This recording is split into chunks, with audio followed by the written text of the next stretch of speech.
So, final nominations episode అయితే వచ్చేసింది. So, nomination episode ఒక రేంజ్‌లో ఉంటదని చెప్పనేసి వ్యూవర్స్ అందరూ ఎక్స్‌పెక్ట్ చేయడం అయితే మొదలుపెట్టారు. బట్ అన్‌ఎక్స్‌పెక్టెడ్‌లీ ఆ రేంజ్‌నైతే మన రీచ్ అవ్వలేకపోయింది ఈ ఎపిసోడ్. ఎందుకు చెప్తున్నానంటే, సో, ఫైనల్ నామినేషన్స్‌లో ఆ ఫైర్ అనేది ప్రతి ఒక్క కంటెస్టెంట్ వాళ్ళ ఫేవరెట్ కంటెస్టెంట్ ఎలా అయితే ప్రూవ్ చేసుకోవాలి, ఎలా మాట్లాడాలి అని చెప్పనేసి మన వ్యూవర్స్ కోరుకున్నారో, ఆ రకంగా అయితే ఎక్కడ మాట్లాడినట్లు నాకైతే ఎక్కడ కనిపించలేదు. సో, ముఖ్యంగా నిఖిల్ అండ్ గౌతమ్ ఇష్యూ తప్ప మిగతా వాళ్ళందరూ సప్పగా జరిగింది నామినేషన్స్. ఏమి అంత ఫైరే లేదని చెప్పుకోవాలి. వాళ్ళిద్దరి మధ్యలో ఎందుకు అంత ఫైర్ వచ్చిందంటే జస్ట్ కంటెంట్ క్రియేట్ చేయడం కోసం మన గౌతమ్ ఇంకా కొన్ని ట్రిగ్గర్ పాయింట్స్ పట్టుకొని మన నిఖిల్‌ని అయితే పుల్ చేయడం జరిగింది. సో, ఈ ఇష్యూలో ఇద్దరిది తప్పు ఉంది. సో, వాళ్ళ డిస్కషన్ మధ్యలో కొంతమంది అవతల వాళ్ళ పర్సన్స్ యొక్క పర్స్పెక్టివ్‌ని అవతల వాళ్ళని వాడుకోవడం అనేది ఇద్దరూ చేశారు. సో, ఆ ఇద్దరి తప్పు ఉంది ఈ నామినేషన్స్‌లో ఉందని చెప్పుకుంటున్నాను. సో, ఇక ఎపిసోడ్ రివ్యూలోకి వెళ్ళిపోతే మాత్రం సో, ఎపిసోడ్ స్టార్ట్ అవ్వగానే మన బిగ్ బాస్ అయితే పిలిచి అందరికీ చెప్పేశారు. ప్రతి ఒక్కరు నామినేషన్స్‌లో అయితే ఉన్నారు. అవినాష్ తప్ప. అవినాష్ ఎందుకు లేరంటే ఆల్రెడీ మనకు తెలిసిందే టికెట్ టు ఫినాలే గెలుచుకొని ఫస్ట్ ఫైనలిస్ట్ అయితే అయ్యారు. సో, ఇంకో విషయం మనం మాట్లాడుకోవాలి. రోహిణి అండ్ అవినాష్. సో, వీళ్ళిద్దరూ ఎంటర్‌టైనర్స్‌గా లోపలికొచ్చి ఇప్పటి వరకు సర్వైవ్ అయ్యి లాస్ట్ ఫైనల్స్ దాకా ఉన్నారంటే నిజంగా గ్రేట్ అనే చెప్పుకోవాలి. ఎందుకంటే మనం ఎంటర్‌టైనర్స్ కానీ, కమెడియన్స్ కానీ వాళ్ళందరికీ అంతగా ఓటింగ్ అయితే పడట్లేదు. మనం బయట కూడా చూస్తూనే ఉన్నాము. వాళ్ళు ఎంత ఎఫర్ట్స్ పెట్టినా, గేమ్స్ బాగా ఆడినా కూడా మనకి ఎవరైతే హీరో పర్సనాలిటీ, విలన్ పర్సనాలిటీ ఉంటారో వాళ్ళని ఇష్టపడి వాళ్ళకైతే ఓటింగ్ వేయడం అనేది కంటిన్యూ అవుతూనే ఉంది. అది ప్రతి ఒక్క సీజన్‌లో కంటిన్యూ అవుతూనే ఉంది. అందుకని చాలామంది కమెడియన్స్ లోపలికి రావడానికి భయపడుతూ ఉంటారు. ఇంకోటి వాళ్ళు లోపలికి వచ్చిన తర్వాత జనాలు ఎలా రిసీవ్ చేసుకుంటారు అని చెప్పనేసి కూడా ఒక ఆలోచన అయితే పెట్టుకుంటారు. సో, ఎప్పుడైనా ఏదైనా జోక్ వేయాలన్నా అది ఎలా పర్స్పెక్ట్ అవుతది, ఎలా పోర్ట్రే అవుతది బయట జనాలకి అని చెప్పనేసి ప్రతి ఒక్కసారి ఆలోచించి మరీ కామెడీ చేయాల్సి ఉంటది వాళ్ళు కూడా. సో, ఇక్కడ ఎపిసోడ్ స్టార్ట్ అవ్వగానే అవినాష్ అయితే కొంచెం ఎంటర్‌టైన్‌మెంట్ చేయడానికి ట్రై చేశారు. సో, పెద్దగా పేలలేదు. ఆ ఎంటర్‌టైన్‌మెంట్ అంతా సోదిలాగానే అనిపించింది.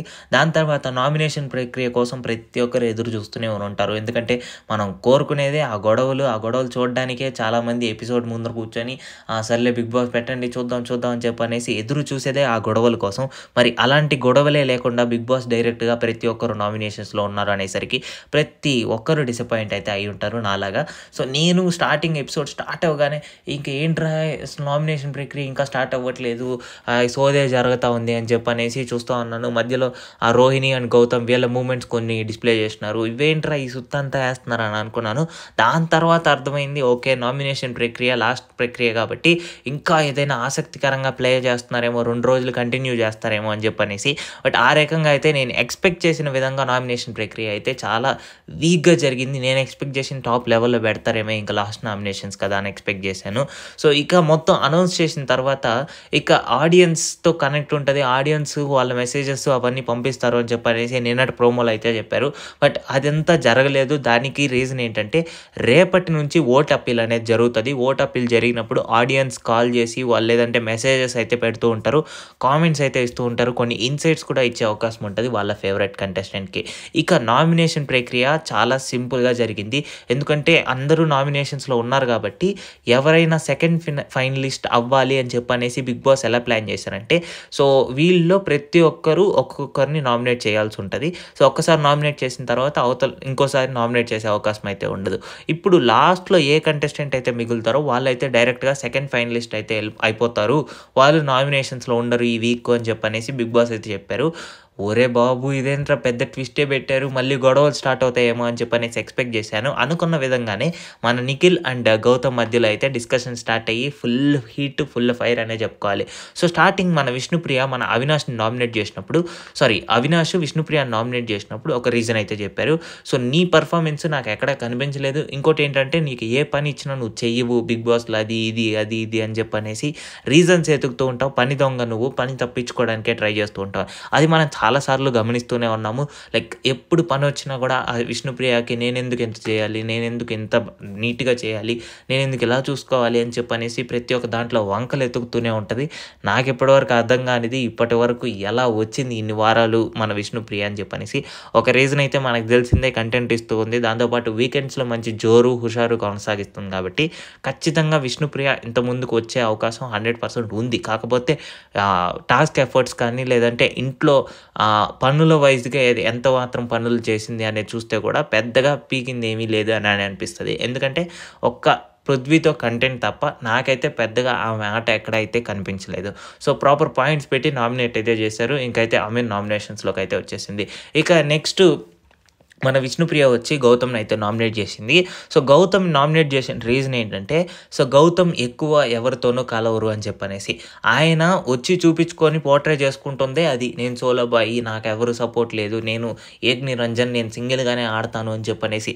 నాకు తెలిసినంత వరకు ప్రతి ఒక్కరు వాళ్ళ ఇండివిజువల్ గేమ్ వాళ్ళు ఆడుతూనే ఉన్నారు. మధ్యలో సపోర్ట్ అనేది ఫ్రెండ్‌షిప్ వల్ల కొంత సపోర్ట్ అనేది ఖచ్చితంగా వస్తూ ఉంటది. ఇప్పుడు మనం చూసుకున్నట్లయితే మన రోహిణి, అవినాష్, టేస్టీ తేజ వీళ్ళందరూ కూడా కొంచెం గ్రూప్ గేమ్ ఆడినట్లే అనిపించింది. కాకపోతే నామినేషన్స్‌లో మాట్లాడుకొని వాళ్ళు ఎప్పుడు వేయలేదు. వీళ్ళకేద్దాం, వాళ్ళకేద్దాం అనేసి.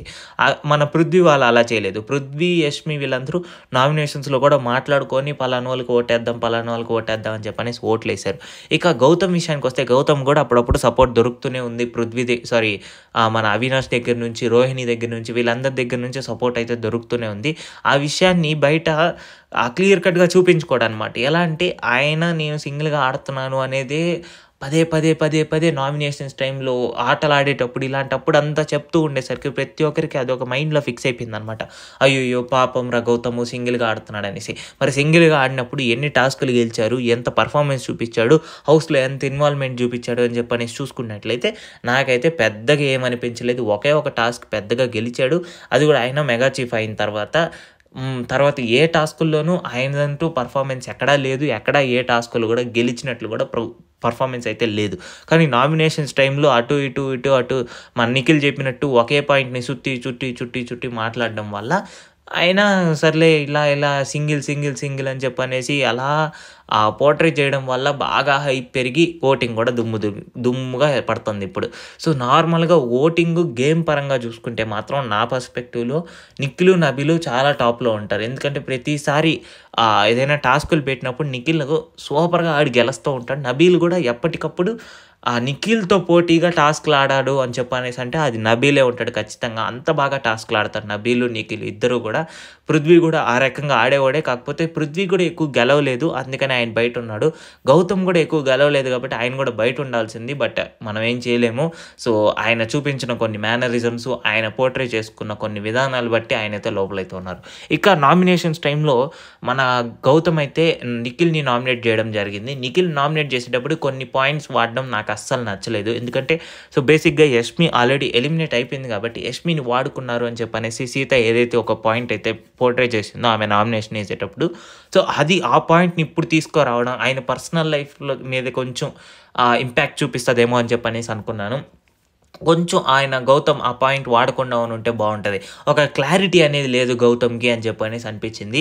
నిఖిల్ కూడా మధ్యలో ఒక చిన్న పాయింట్స్ అనేది ఫ్లిప్ అయ్యాడు అని అనిపించింది. ఏదైతే ప్రేరణ విషయం మాట్లాడింది, దాని తర్వాత వాళ్ళని ఆడుకుంటున్నావు అని చెప్పనేసి. ఆయన ఆడుకుంటున్నావనే అన్నాడు. కాకపోతే వాడుకుంటున్నా అని చెప్పనేసి మన గౌతమ్ అర్థం చేసుకొని డిఫరెంట్‌గా మీనింగ్‌లెస్ స్టేట్మెంట్స్ అయితే వదిలారు. సో ఇద్దరిది తప్పుంది. ఆయన పక్క వాళ్ళ పేరు తీసుకోకుండా మాట్లాడుంటే ఇంకా బాగుండేదేమో అని అనిపించింది నిఖిల్. గౌతమ్ ఇంకోటేంటంటే ఆ పోర్ట్రే చేసుకోవడం ఇంకైనా ఆపితే ఇంకా బాగుంటుంది. ఎందుకంటే ఇకనైనా గేమ్ మీద ఫోకస్ పెట్టాలి అని చెప్పనంటే ఈ ఒక్క వారం ఏదైతే పెద్ద టాస్క్‌లు ఏమీ పెట్టరు. బట్ హౌస్‌లో ఇన్వాల్వ్‌మెంట్ ఎక్కువ ఉంటే ఇంకా ఖచ్చితంగా ముందుకెళ్ళే అవకాశం 100% ఉంటుంది.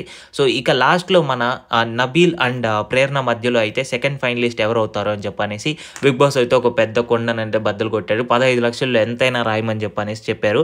వాళ్ళైతే 15 లక్షలు ఒకరు, 4 లక్షలు ఒకరు రాసుకొని వచ్చారు. మన నబీల్ అయితే 15 లక్షలు రాశాడు. మరి ఇక్కడ నబీల్ ఫ్లిప్ అయ్యాడా అంటే ఖచ్చితంగా ఫ్లిప్ అయ్యాడనే చెప్పాలి. లోపల రాసిన అమౌంట్ ప్రకారం 15 లక్షలు రాసుకొని వచ్చేసిన తర్వాత బయటకు వచ్చిన తర్వాత పాపం వాళ్ళ ఫేసెస్ చూసి నేను ఇంకేమీ చేయలేక వదిలేస్తున్నాను అని చెప్పన్నాడు. అక్కడ కొంచెం జనాలకి దగ్గర అవ్వాలి అని చెప్పనేసి ఇలా ఫ్లిప్ అయ్యాడేమో అని అనిపించింది. సో ఇక లాస్ట్‌కి మన బిగ్ బాస్ అయితే ఒక ట్విస్ట్ కొండనైతే బద్దలు కొట్టాడనే చెప్పాలి. ఎందుకంటే నబీల్ అండ్ ప్రేరణ వాళ్ళిద్దరూ ఉండేటప్పుడు సో వాళ్ళిద్దరికి ఒక ఛాన్స్ అయితే ఇచ్చారు. సో మీరు డైరెక్ట్‌గా మీరు రాసుకున్న అమౌంట్ ద్వారా సెకండ్ ఫైనలిస్ట్ అవుతారా, లేదంటే ఓటింగ్‌లోకి వెళ్ళి ఫైనల్స్ దాకా వస్తారని చెప్పనేసి మీరే డిసైడ్ చేసుకోండి అని చెప్పన్నారు. అప్పుడైతే మనోళ్ళు సర్లే ఇంక బ్యాడ్ అయిపోతాము, జనాల ముందు వేస్ట్ అయిపోతాము అని చెప్పనేసి మేము జనాలు గెలిపిస్తేనే లోపల ఉంటాము అని చెప్పనేసి ఇద్దరు ఆ ఆపర్చునిటీని అయితే వదులుకున్నారు. ఇక ఫైనల్‌గా ఓటింగ్‌లోకి అయితే వచ్చేసారు. సో ఈ ట్విస్ట్‌లన్నిటికి మన అవినాష్‌కి అయితే బుర్ర అయితే బద్దలైపోయిందనే చెప్పాలి. సో ఓటింగ్‌లో 6 మంది ఉన్నారు. మీరు ఎవరికి ఓటేస్తున్నారు కామెంట్‌లో తెలపండి. మరిన్ని బిగ్ బాస్ అప్డేట్స్ కోసం మన ఛానల్‌ని సబ్స్క్రైబ్ చేసుకోండి.